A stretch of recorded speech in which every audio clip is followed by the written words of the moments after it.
So then, welcome to the start of our F1 2020 My Team career mode. So today we'll be doing round number 1 and setting up our team. So the team name I've gone for is VR46 Racing because I know a lot of you guys are MotoGP fans, and basically we're going to set up a team and sponsor and call it the VR46 team. So here we go, heading into our main sponsor, and I had to do a little bit of playing around with the setup of the team. I thought it'd be pretty simple, you choose a sponsor, choose a teammate, choose your power engine, and that's it. But it's quite tricky getting a balance of what you want. So initially I went for a sponsor and then went in and chose the Ferrari engine, but as you'll soon see, we were spending too much money when it came to the teammates and stuff like that. Your cheapest teammate is $1 million in terms of contract cost, but for that you don't get a lot of driver for your money. But if you go for 1.5-2 million, you get a little bit more driver, and as you'll see later on in the episode,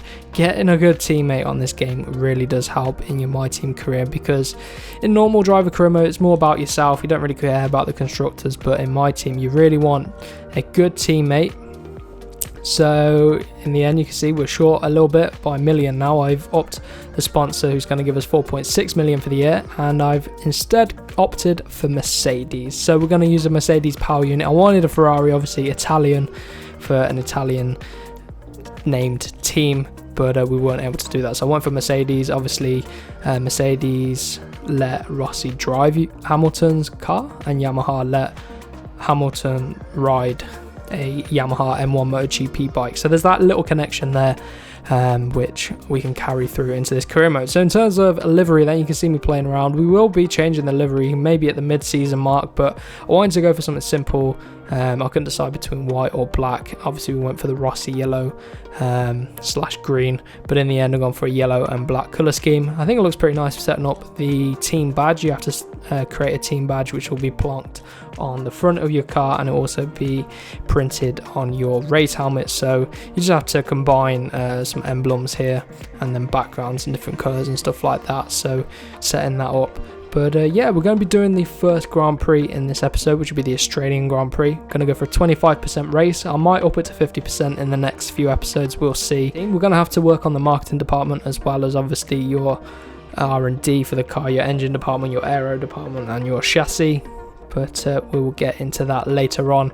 But yeah, set the team up nicely, and we're going to head into an interview with Will Buxton.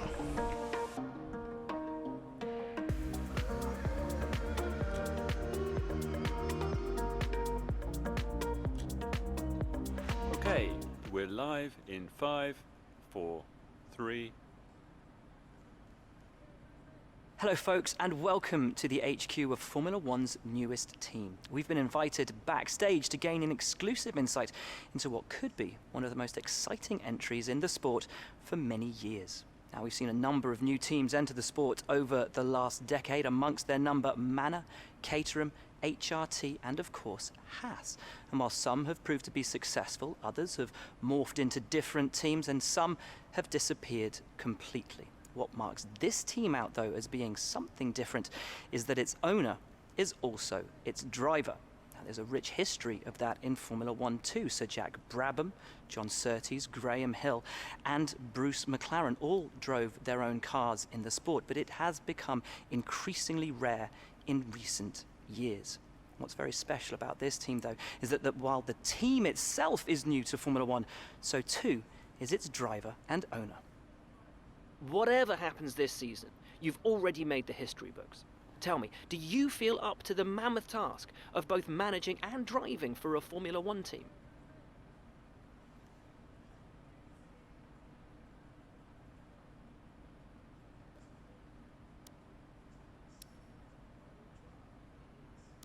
Every team needs 2 drivers, but what was it that drew you to your teammates?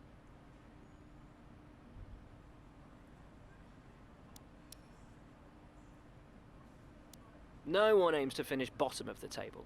Who's the team you're aiming to beat?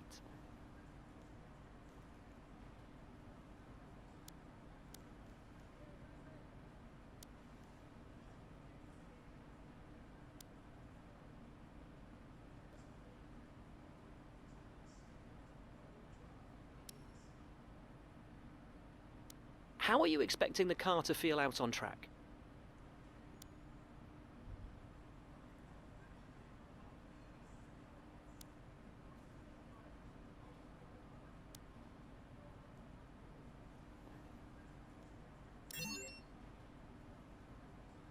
The other teams now have years of experience, both on and off the track.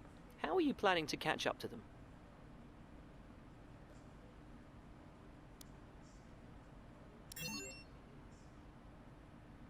Overtaking is a key part of this sport. How have you ensured that your car can take advantage of each opportunity that comes your way? And finally, which of your new departments are you most proud of?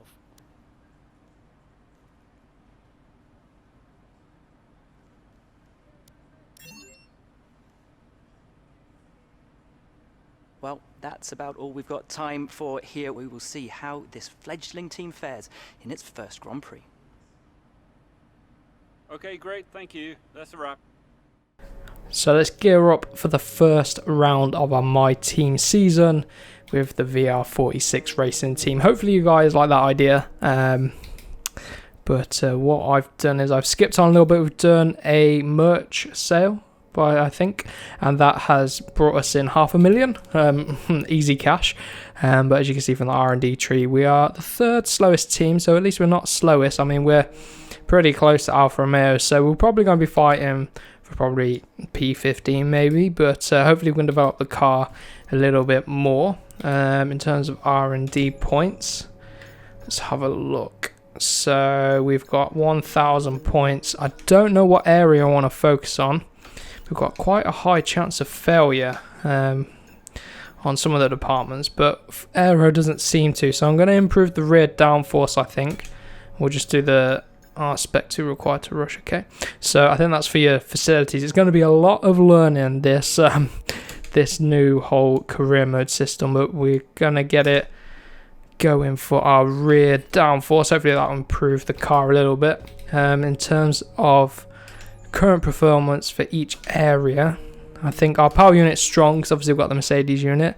Our aero could do with improvement, and the chassis as well needs a lot of improvement, so we need to get some points under our belt. But let's take a look at the tyre allocation. I never really change anything for the tyre allocation, to be honest, but let's just head straight down to the race weekend then.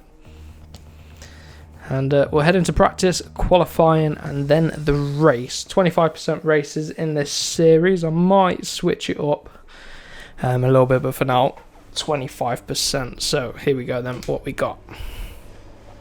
So you used to be able to simulate practice and get a few resource points, but I don't know if it's just because it's the opening round or what, but you don't seem to be able to do that. What I'm going to do though, I'm going to do the track acclimatization just to get used to the car and stuff. Hopefully the car feels alright. It's quite nice and yellow actually. You know, that fluorescent yellow.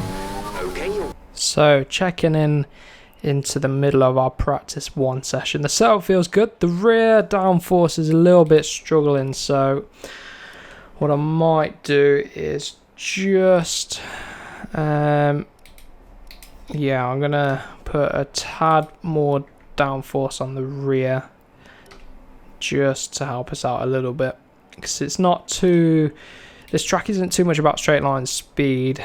We've got the ERS and the DRS help us out. Done the tyre management nice and easy, but if we take a look at the lap times, so far so good in practice, but it's only practice.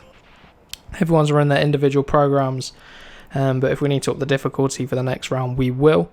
But so far so good. Enjoying the handler model too. It feels slightly tweaked over the previous game, and it's feeling good on this one. So we've got 16 minutes left in the session. What I'll probably do then is I'll head out, do the fuel management program, and then we'll head into qualifying, I think. So we're just about to complete the fuel simulation challenge, and we're going to get optimum. So get ourselves some more resource points. There we go, maximum resource points that we got. I think it was 150 we got for that, so that's good. And a pretty decent lap time, right up with the Saubers, so that's good. I'm going to get into qualifying, I think. We just got that one qualifying session to do, then hopefully we can get a decent result. It would be nice to pick up a point. I think our sponsor objectives are to get, I think we need to get 2 points finishes in the season. So if we can get one early on, that takes a bit of the pressure off. So let's skip straight into the qualifying session. 14th in the end. A lot better than our teammate, but I mean, he's only an F2 driver. He used the medium tyres too, so hopefully we can either train him up to be a little bit better, or we can get a better teammate. So this is new. Rival screen. Got some resource points, winning our rivalry with our team.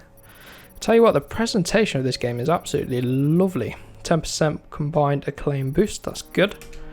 Louis Delatraz, I think he's in F2 as well. So let's head into qualifying then. I'm going to roll with that setup we had. It felt a lot better with improved rear downforce, so that was good. Right then, in terms of R&D, is it worth getting anyone R&D yet? No, I'll do that after the race. But yeah, forecast looks good. Dry quali, dry race, which is good. Sometimes Australia can throw up a bit of rain. Right then, qualifying. It's very overcast here, but should help keep the tyres nice and cool. It does look like it's going to rain, but we'll see, shall we? Getting a gear up then for this lap. Sebastian Vettel 122.2. That is a rapid time, especially compared to those practice session laps. But yeah, let's see what we can do then. Sebastian Vettel looks to be the man to beat. And in our first lap then, 123.9, which is going to put us in a decent position. P6 for now. I don't think everyone set their lap time, but we're ahead of one of the Racing Point cars, which is basically the 2019 Mercedes, so that's not a bad benchmark. Certain tracks it might do better at anyway, just because I'll be a little bit better. I'm not looking forward to the Vietnam Grand Prix. I had a quick practice of that track the other day, and I got to learn that track a little bit. Our teammate 24.9, we're almost a whole second quicker than our teammate. It proves getting a good teammate really does help, because although Haas, their car isn't as good as ours, but they've got really good drivers, so our teammate's struggling. I'm going to accelerate time a little bit. I might be able to improve on that, but I might just save the engine, to be honest. That's what you got to watch out for, isn't it? So who's on pole at the minute? Yeah, I'm not going to go out again. I'm happy with that time. The minute Bottas seems to be on pole, followed closely by Leclerc, Hamilton, Vettel, Verstappen and Albon. And then McLaren seemed to be the fourth fastest car, at least here at Australia. So there we go, that was interesting. We ended up in P17. Probably could have picked up a few more tenths and got up here a little bit more, but not bad, not bad. Not bad for the start of that. We finished 7 tenths ahead of our teammates, so happy with that one. Race strategies. In terms of fueling, we got 15 in that race, so I'm going to underfuel the car a little bit, because I don't tend to use rich mix too much. You might need to, but it tends to overheat the engine, to be honest, and I kind of can't be dealing with that early on. I don't want to ruin our engine early on, but what I am going to do, we're going to go for this first strategy. I'm going to go for the medium tyre, the soft tyre on lap number 7, I think. We'll probably do a little bit early. We might come in on lap 6. But yeah, that's probably going to do us. So, the team seemed pretty disappointed with 17th. But let's see what we can do then from the grid. Giovinazzi just to the right of us. And lights out. And the AI used to get an OP start on F1 2019. But this year, it seems to be pretty neck and neck. So it looks like they've changed that on F1 2020, which is good. So here we go, into P15. We're ahead of Kevin Magnussen now. Whoa, Lance Stroll braking there, locking up a little bit, and we head up the inside. So good solid start from us. And next up, whoa, who was that? Gasly trying to shove his nose up the inside. Need to turn off that ARS. Just using it at the start just to give us a bit of a boost up the order. And next on the list is Kimi Raikkonen then. So let's see how the car handles. It's got decent pace actually, to be fair, and I think our Mercedes engine is really giving us a bit of a boost and a bit of a kickstart in this season, so I'm glad I didn't go for Honda. I was tempted to go for Honda. I really wanted a Ferrari engine, but we weren't able to get that, so had to settle for Mercedes, which is still, again, not a bad engine, but hopefully we don't run into any reliability issues. But we've got to try and break away from Gasly, 46, that Honda engine isn't too shabby behind, and that car probably isn't too bad either, the AlphaTauri. Obviously they replaced Toro Rosso. But the one thing we haven't done is any sort of tyre wear testing, so I don't know how well this car looks after its tyres. Hopefully it looks after them pretty well. For now, I think we just got to sit with Raikkonen, and then as soon as lap number 3 starts, we'll obviously have the DRS, which should help us with overtaking. So hopefully that'll help us out. But for now, I've just got to try and stick with him. Going to use a bit of rich mix down here. Not going to use the overtake button. The ERS system is so much easier to use than last year's game. You just press the button when you want to use high power mode and you turn it off again, but you've only got a limited amount around each lap, so you've got to be wary of that. And obviously I can't find a way to fully turn it off. I don't think you can, so there isn't that functionality, but I never really used to turn it off, to be fair. I used to just leave it in medium, and that was it really. When I had to defend, I just whacked it into overtake mode, and if I went for an overtake I'd just whack it up again. But here we go. Raikkonen seems to be pulling away a little bit now, so I'm going to deploy a little bit of ERS, sorry. And then try and get in the DRS zone when we can. Yellow flag. Right, yellow flags. It looks like there's a Mercedes that's gone off. Who is that? It's Bottas in the wall. I don't know if he's been shoved in the wall or what, but I've got to watch this Delta time. We're losing a little bit of time really. How long is this going to last for? So we got caught a little bit napping at the virtual safety car restart, and Kimi Raikkonen's pulled away a little bit. So I'm going to have to use up some of this ERS just to try and close them down. Our engineer's telling us we're a little bit high with the charge, so closing up to Kimi again. About 6-7 tenths off. And we've got a new strategy apparently. I'm going to keep the current one. Right. Should pick up a bit of DRS here, but Raikkonen's also got it from the guy ahead, so I'm not going to be able to close down a little bit. But it is one of the Racing Point cars just ahead of him, so I think he might struggle to keep with him. That Sauber looking to be a decent race car, you know, an Ocon in P9, that's pretty good for him in the Renault. Right, what's the gap as we've crossed the line? It's about half a second, so we've got to find half a second if possible. I've used quite a bit of ERS as well. We need to, that rear downforce upgrade should help us out a little bit. I'm going to pit on the next lap to try and get a bit of an undercut on the guys ahead, because we're right on the outskirts. They're getting some points here on our first Grand Prix. That'd be great. Don't know where our teammate is. I should probably find out where he's at. I imagine he's a bit further behind, but this lap I'm not going to deploy much ERS. We're going to charge up the battery, I think, and use it on our out lap. But we're just going to keep plugging away. I've got to watch out. Gasly's behind us, but the Racing Point behind him, I think it's Stroll. He's struggling to keep up with his pace, so we're doing pretty well. Just got to keep doing what we're doing until we hit the pit stops, and then we can go for some overtakes, I think.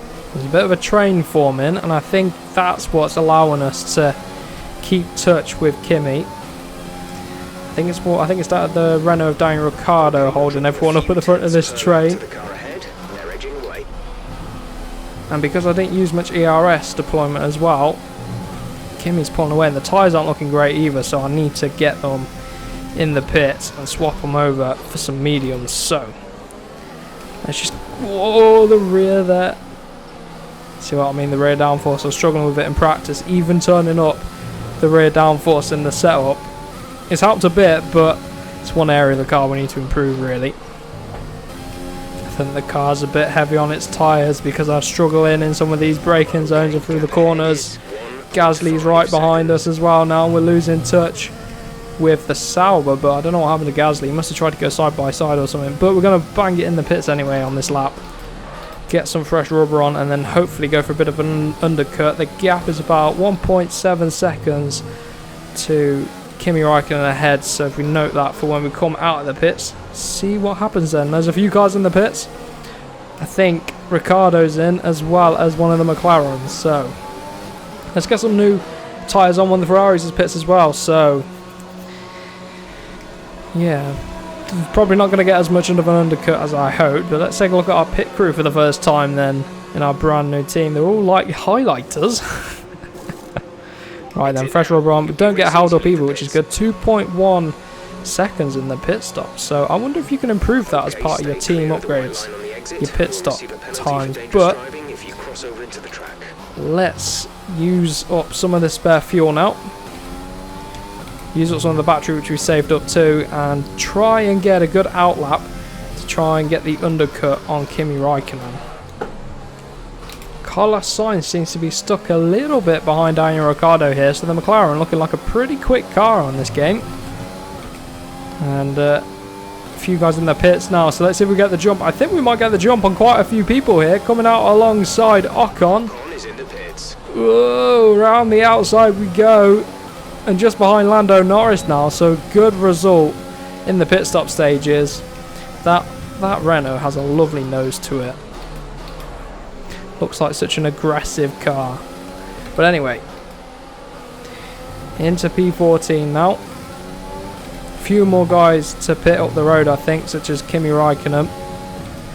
So we might find ourselves in the points here. This will be good because I think these McLarens were in the points before they pitted as well. So this could be a good result for our team and our car. Oh, a little bit deep into there. Going to compromise our run on this straight, but Ocon's struggling for pace. I'm glad we've cleared him. I don't think that Renault has very good race pace, especially at the hands of Ocon. More experienced Daniel Ricciardo seems to be pulling away a little bit, so we'll just have to find out. He's trying to keep two McLarens behind, so that's going to be tough for him.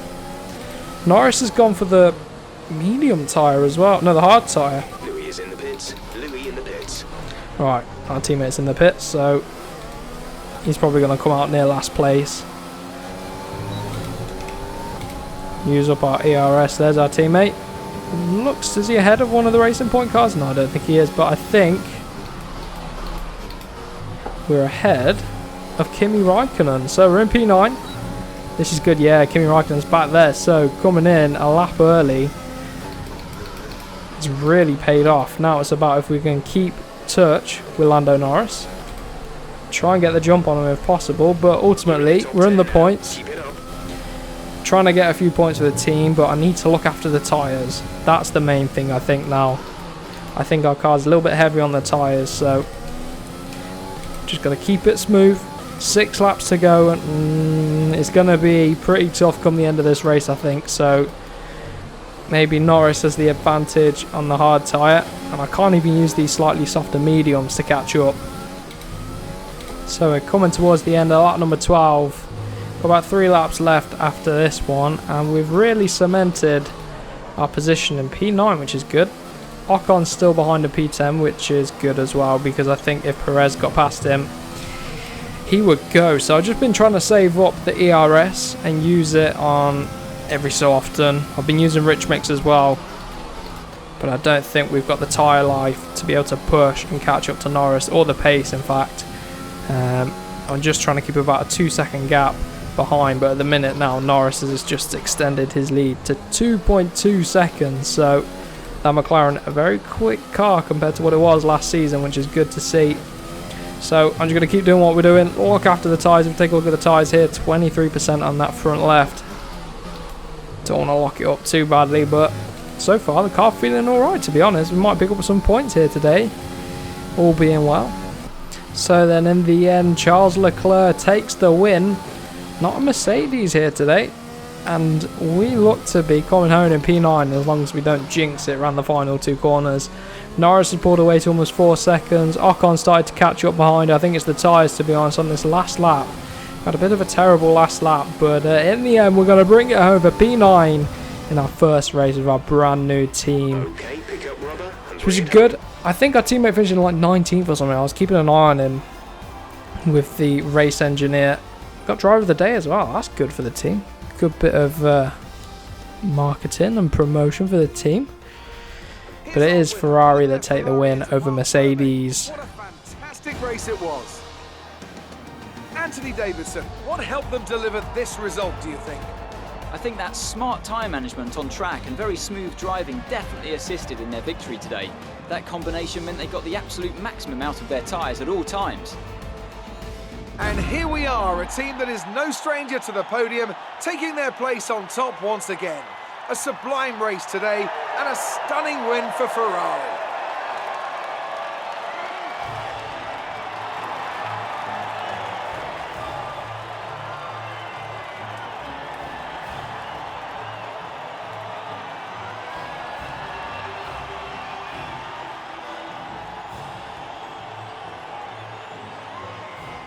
So then in the end it was Hamilton and then Verstappen rounded off the podium with Vettel in 4th and Albon 5th. So that's pretty good, and Bottas obviously struggled. He was in the wall and didn't finish. Our teammate was P19, pretty disappointing, 27.9, fast lap from him, 26.7. So we're about a second faster than our teammate. P9, that's pretty good, I would take that. Much better than expected. Whether we can carry that performance through at other tracks, I don't know, but I think going for a powerful engine has really helped us out, slingshotted us up the order. A good strategy call as well. I might up the race difficulty and also up the distance to 50% for episode number 2, but we'll see.